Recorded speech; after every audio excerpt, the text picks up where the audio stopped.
Investigação em andamento. Direção do Hospital Universitário de Florianópolis diz que está acompanhando de perto o caso dos médicos que recebiam salários sem trabalhar. No âmbito administrativo, fazer também essa avaliação, esse processo e encaminhar para as penalidades pertinentes. A Polícia Federal apontou que 27 profissionais não cumpriam a carga horária. No caso Chiarello, depois de mais de 3 anos, família pede que justiça encerre o inquérito sobre a morte do ex-vereador de Chapecó. O político do PT foi encontrado morto em casa em novembro de 2011 e um laudo da Polícia Federal apontou suicídio. Alerta na saúde, vacina BCG que protege as crianças contra a tuberculose pode faltar novamente em Santa Catarina. E ainda a expectativa para o clássico entre Avaí e Figueirense. É o primeiro confronto após a polêmica envolvendo torcedores e o jogador França. Em reunião entre dirigentes dos clubes e autoridades, foi descartada a proposta de torcida mista para esse domingo. O Band Cidade desta quarta-feira já está no ar.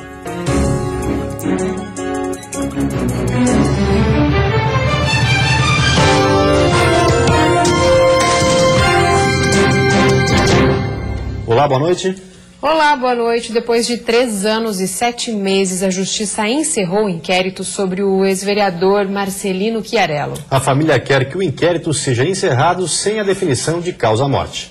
O advogado da família de Marcelino Chiarello encaminhou uma petição com o desejo da família e aguarda o parecer da Justiça. Agora a família está pedindo ao Judiciário que encerre a questão sem a causa definida. Eis que um dia, quando a verdade vir à tona, poderá ser reaberto o processo. Baseado nas provas da Polícia Federal de setembro de 2013, o promotor responsável pelo caso pediu arquivamento do processo, mas o juiz não aceitou a solicitação e encaminhou o caso para a Procuradoria-Geral do Ministério Público de Florianópolis, que reavaliou todas as provas e chegou à conclusão de que o vereador cometeu suicídio. O político do PT foi encontrado morto em casa no dia 28 de novembro de 2011. Um laudo da Polícia Federal apontou suicídio, mas outro parecer dos peritos do Departamento de Medicina Legal da Universidade de São Paulo indicou que Marcelino foi vítima de homicídio. De forma nenhuma a família acredita que houve suicídio, mas sim um homicídio causado por questões políticas levantadas pelo próprio vereador. O estoque da vacina BCG, que protege as crianças contra a tuberculose, está comprometido em Santa Catarina. A dose normalmente é aplicada em recém-nascidos enquanto ainda estão na maternidade. Salas de vacinação e maternidades têm sentido a falta da vacina BCG, uma importante aliada no combate a formas graves de tuberculose. Nos postos em que ainda é possível encontrar as doses, o estoque está bem reduzido. Problemas na produção do laboratório que fabrica o medicamento no Brasil provocaram um desabastecimento em todo o país. Santa Catarina recebia em média 25 mil doses da vacina BCG, quantidade que diminuiu. No mês passado, o estado recebeu menos de 80% do estoque normal e as doses de junho ainda não chegaram. A maternidade Darcy Vargas, que realiza cerca de 700 partos por mês, é a única em Joinville que tem recebido as doses. Por enquanto, ainda há estoque, mas não se sabe até quando. A Secretaria Municipal de Saúde, responsável pela distribuição, está com poucas doses e sem previsão da chegada de um novo lote. Sabemos que existe um problema de validação dos lotes pelo Ministério da Saúde. Então, conforme ele valida, ele vai distribuindo para os estados. Mas esse mês nós não recebemos e não temos programação ou agendamento para o próximo recebimento. Cada embalagem rende 10 doses, mas uma vez que o frasco é aberto, o medicamento tem validade de 6 horas para ser aplicado. Para não desperdiçar as doses, o setor de imunização tem feito pequenos mutirões para aplicar a vacina nos recém-nascidos que ainda não foram imunizados nas maternidades. Nós estamos agendando e nesse período que nós ficamos sem, nós já temos, por exemplo, nós estamos agendando todas as tardes, até o dia 23 de junho, nós já temos crianças agendadas e é o quantitativo que nós temos disponível então. Em algumas regiões do estado, a vacina pode acabar até o final de semana. A orientação da Diretoria de Vigilância Epidemiológica é para que os pais evitem sair de casa com os filhos recém-nascidos que ainda não foram vacinados. 3 milhões em produtos falsificados foram apreendidos pela Receita Federal no Porto de Navegantes. As mercadorias agora vão ser destruídas. O container estava carregado com 21 toneladas de produtos falsificados. Os materiais, como óculos de sol, camisetas, bonés, equipamentos de impressão e etiquetas de marcas internacionais, vieram da China e desembarcaram no Porto de Navegantes. A declaração de conteúdo era falsa. O importador informou que o container levava granito para revestimento, ao invés de todos esses produtos. A carga, avaliada em 3 milhões, tinha como destino cidades da região.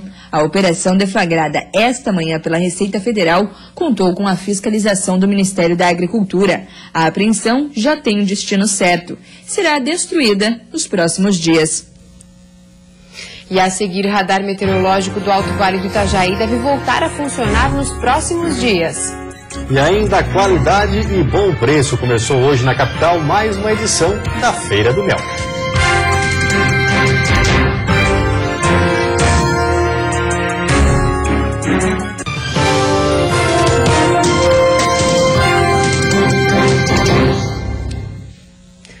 Começou hoje na capital mais uma edição da Feira do Mel. Até sábado vai ser possível comprar o produto com 40% do preço mais barato do que a média do comércio. Quem passar pelo centro de Florianópolis vai poder adquirir o quilo do mel por R$ 17,00. O preço mais acessível é só um dos atrativos da 16ª Feira do Mel no Largo da Alfândega. No local há 18 estandes de várias cidades do estado comercializando os produtos. A Federação das Associações dos Apicultores espera que a população mais uma vez prestigie o evento. O principal objetivo dessa feira é estimular o consumo do mel, trazendo o mel à população a um preço mais acessível. Aqui, além do mel, é possível encontrar outros produtos feitos a partir da cera de abelha e da geleia real, por exemplo. Este empresário trouxe uma linha de hidratantes, sabonetes e cremes faciais que despertam a curiosidade de quem passa pela feira. Nós temos um creme feito de veneno de abelha, que é um destaque nosso, que ativa a produção de colágeno, diminui pequenas rugas, é um produto muito especial. Há também o mel chamado de melato. Ele possui uma coloração mais escura e é uma variedade que se origina nas florestas nativas do Planalto Serrano catarinense. Este mel é produzido pelas abelhas a partir de uma secreção natural que fica exposta no tronco de uma planta, a bracatinga. O melato faz sucesso na Alemanha e quase toda a produção estadual é exportada. A quantidade de sais minerais é muito maior, mais proteínas, é um mel que também alguns diabéticos conseguem comer porque ele tem bem menos açúcar, então é um mel especial mesmo. De acordo com a Confederação Brasileira de Apicultura, os brasileiros consomem em média 128 gramas de mel por ano, bem menos que em outros países. Nos Estados Unidos, por exemplo, a média é de 1,5 kg por pessoa ao ano. E na Alemanha, essa média passa de 2 quilos. Mas por aqui, é possível encontrar muitos apaixonados pelo produto. Eu gosto muito do cristalizado. Agora ela está me passando informação sobre esse aqui, da Bragatinga, que eu nem conhecia, mas que é muito saudável pelo baixo teor da glicose. Esses mel são conhecidos porque eu sou da região serrana, então eu compro sempre Canuto de Pito, que é um mel que eu sempre uso. Pode vir quem quiser, quem vale a pena. Em Santa Catarina, são mais de 30 mil famílias rurais dedicadas à apicultura. No total, o estado possui 350 mil colmeias instaladas e uma produção de 6 mil toneladas de mel por ano. Números que, conforme a federação, poderiam ser ainda maiores. Nosso potencial apícola é muito grande, mas ainda falta mais tecnologia, ainda mais falta mais qualificação do nosso apicultor. Depois de dias seguidos de sol e temperaturas elevadas, o tempo muda em Santa Catarina. A quinta-feira vai ser de tempo instável, com chuva em todas as regiões e há risco de temporal isolado com ventania e granizo. A temperatura mínima fica em 8 graus na Serra e a máxima em 27 no litoral norte, Vale do Itajaí e também na Grande Florianópolis. No Planalto Norte, mínima de 14 e máxima de 21. No Oeste e Sul, mínima de 17 e máxima de 23 graus. E o radar meteorológico de Lontras, no Alto Vale do Itajaí, deve voltar a funcionar nos próximos dias. O equipamento, que custou 10 milhões de reais, estava estragado desde o começo do ano. Sem funcionar desde o dia 19 de janeiro, a previsão é de que o radar meteorológico volte a operar até o fim da semana. Segundo técnicos da Defesa Civil, o problema estava nos componentes eletrônicos da fonte de alimentação, que precisaram ser trocados. As peças que estão sendo trocadas precisaram vir dos Estados Unidos. A demora se deu porque a empresa não tinha estoque e precisou fabricá-las. Dessa vez, a Defesa Civil já encomendou um conjunto reserva, que deve chegar a Lontras nos próximos 120 dias. O radar foi inaugurado em julho de 2014 e tem capacidade para cobrir 77% do território catarinense, o que corresponde a 191 municípios, excluindo as regiões Sul e Oeste. Se estivesse funcionando quando o tornado atingiu cidades do Oeste catarinense, o radar não teria alertado, pois a abrangência do equipamento não chega àquela região. O equipamento adquirido nos Estados Unidos custou 10 milhões de reais e foi pago com recursos vindo do Fundo Estadual da Defesa Civil.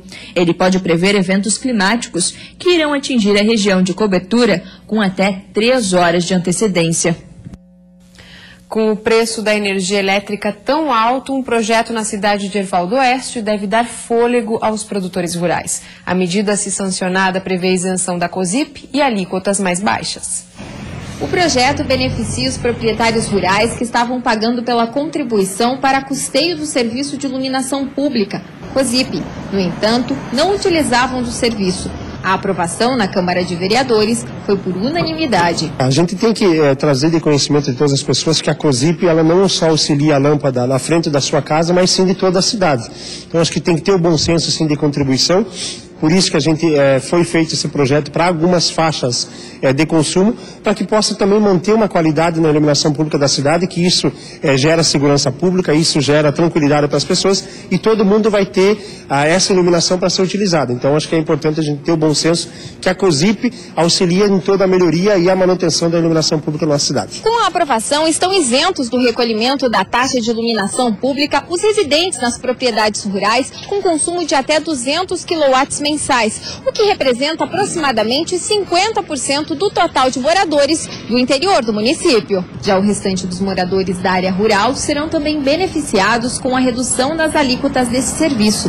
O projeto já foi encaminhado ao prefeito. A nova cobrança passará a valer na próxima fatura, após a sanção do projeto. E depois do intervalo tem futebol em busca de uma reação. Além da troca do técnico, o Joinville também troca jogadores. E a expectativa para o grande clássico entre Avaí e Figueirense, que ainda não vai ter torcida mista.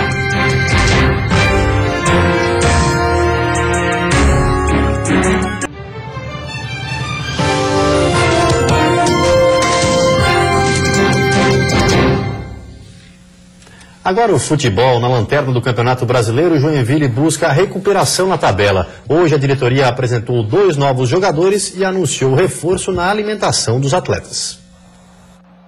Com apenas 1 ponto conquistado e na lanterna do Campeonato Brasileiro, o Joinville vive um momento de reestruturação da equipe. Hoje o clube anunciou uma nova parceria. Uma empresa vai oferecer suplementos alimentares para todo o elenco durante 1 ano. A parceria inclui ainda o investimento de R$100 mil que vão ser usados na modernização da academia, que fica no centro de treinamentos. O reforço não foi só na alimentação do elenco. A diretoria do Joinville apresentou mais 2 jogadores. São os primeiros contratados na era Adilson Batista. O zagueiro catarinense Douglas Silva, que estava no Vasco, rescindiu o contrato com o time e assinou até o fim do ano que vem com o Joinville. Aos 31 anos, esta vai ser a 4ª vez que ele vai trabalhar com Adilson Batista. Eu já conheço o jeito do Adilson, o jeito de falar, o jeito de treinar, o que ele gosta que faça.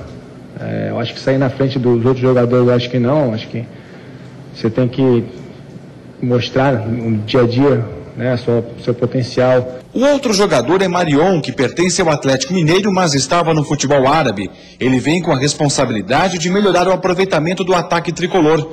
Como precisa esperar a janela de transferência internacional abrir, o atacante vai ter que esperar e só deve estrear no mês que vem. Nunca tinha jogado fora, então fez como amadurecer cada vez mais.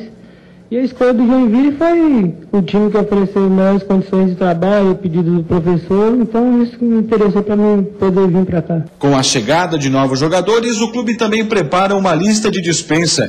O primeiro a sair oficialmente é o lateral Wellington Saci, que tinha contrato até o fim do ano, mas sequer foi utilizado na Série A do Campeonato Brasileiro. Novas dispensas devem ser anunciadas em breve. O Adilson pediu 10 dias, 2 semanas para avaliar o grupo. E ele vai ter essa condição. Ele não vai emitir uma opinião enquanto não passar esse prazo.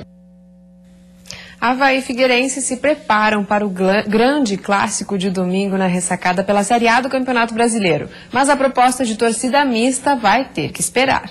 O Ministério Público e a Polícia Militar apoiam a ideia de uma torcida mista de havaianos e alvinegros.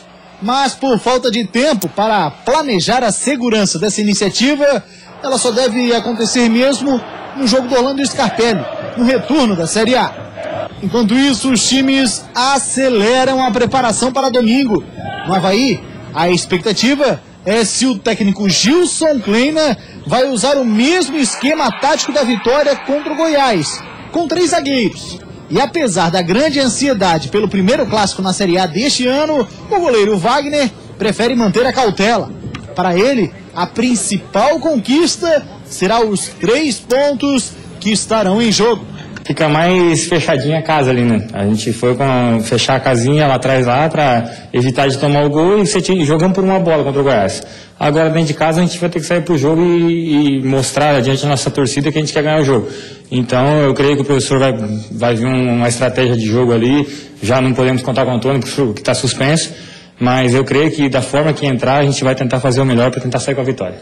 No Figueiro, o técnico Argel deve ter o retorno de alguns jogadores importantes, como o volante França e o zagueiro Ferron. Além deles, quem também está de volta é o lateral direito Leandro Silva. Ele cumpriu suspensão na última rodada. Mas, por outro lado, 2 armadores de jogadas estão lesionados. Rafa Bastos se machucou contra o Cruzeiro e Carlos Alberto contra o Palmeiras. Dos dois, a chance maior de volta é de Rafael Bastos. Mas caso ele não consiga se recuperar durante a semana, o jovem Iago está pronto para assumir a responsabilidade. O Figueirense entra de campo sempre para ganhar, independente se é dentro de casa ou fora. Mas a vitória com certeza vai vir e a gente não está muito ansioso não, a gente está trabalhando para que isso aconteça. E a seguir, impactos da crise. A construção do complexo da Avenida Ponte Grande em Lages é uma das obras do estado que teve o ritmo desacelerado. E ainda a farra dos médicos na mira da Polícia Federal. Direção do Hospital Universitário de Florianópolis e o sindicato da categoria falaram hoje sobre o assunto.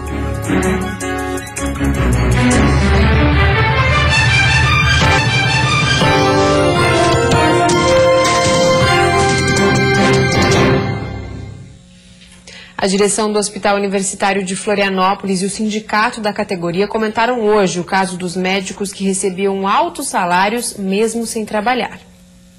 A lista com os 27 médicos indiciados pela Polícia Federal envolveria servidores novos e até professores da UFSC e teria pego de surpresa a direção do Hospital Universitário. A situação da direção é de incredulidade.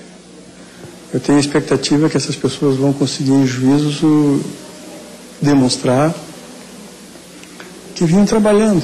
Segundo as investigações, os profissionais recebiam pagamentos, mas cumpriam menos da metade do contrato. E pelo menos 3 citados nunca estiveram no hospital universitário. Denúncias de irregularidades na carga horária do HU são antigas. A Controladoria Geral da União realizou auditorias referentes aos anos de 2006 a 2011 e detectou que há casos em que os profissionais trabalham acima do contratado, situações em que desempenham funções de gerência em outros locais, o que é proibido a servidores públicos. E ainda há casos em que médicos faltaram sem justificativa.